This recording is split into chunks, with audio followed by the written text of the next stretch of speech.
Waiter,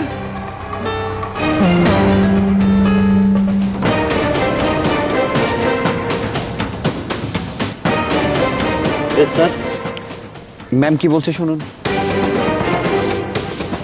পানি নেই কেন? সরি ম্যাম, পানি নিয়ে আসতেছি। এটা নাকি কোনো রেস্টুরেন্ট?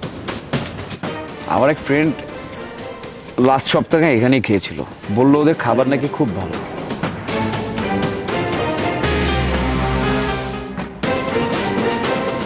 পানিটা তো আগে থেকেই রাখতে হয়, নাহলে কি পানিটা এনে তোর বাবা ঢেলে দিবে? জি ম্যাম, দিচ্ছি।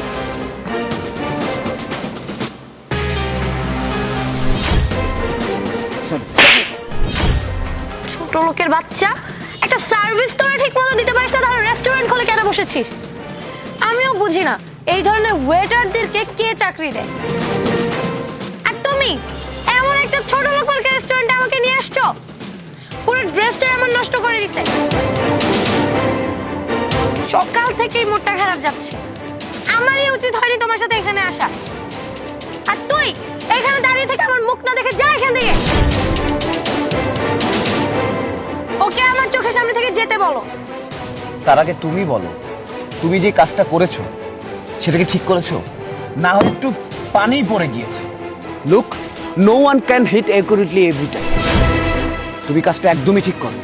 এখন কি আমার তোমার কাছে শিখতে হবে একটা ওয়েটারের সাথে আমি কিভাবে কথা বলবো? হ্যাঁ, আমার কাছ থেকে শিখতে হবে।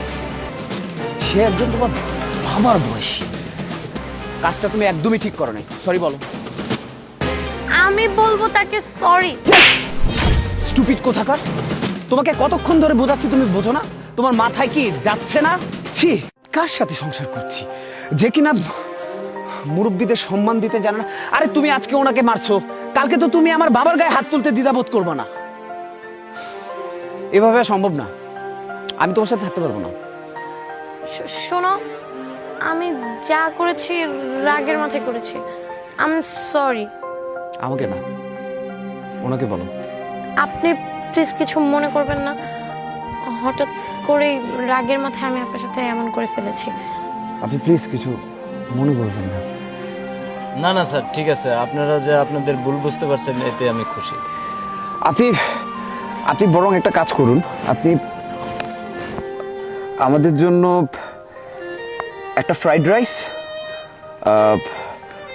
দুটো চিকেন ফ্রাই, একটা থাই স্যুপ অ্যান্ড দুইটা কোল্ড ড্রিঙ্কস নিয়ে আসুন। ঠিক আছে। আমিও সরি, কিছু মনে করবেন না। না, ঠিক আছে।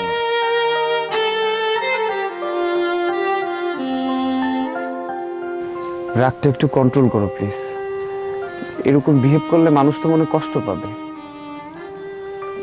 সরি, তুমি তো জানোই আমি একটু এমন, আর কখনো এমন করবো না। ডিভোর্সই তো দিয়ে দিচ্ছিল আর একটু হলে। এটা একটা কথা নাকি? আমি বললে কি ডিভোর্স দিয়ে দিব? আমি তো তোকে ভয় দেখাচ্ছিলাম।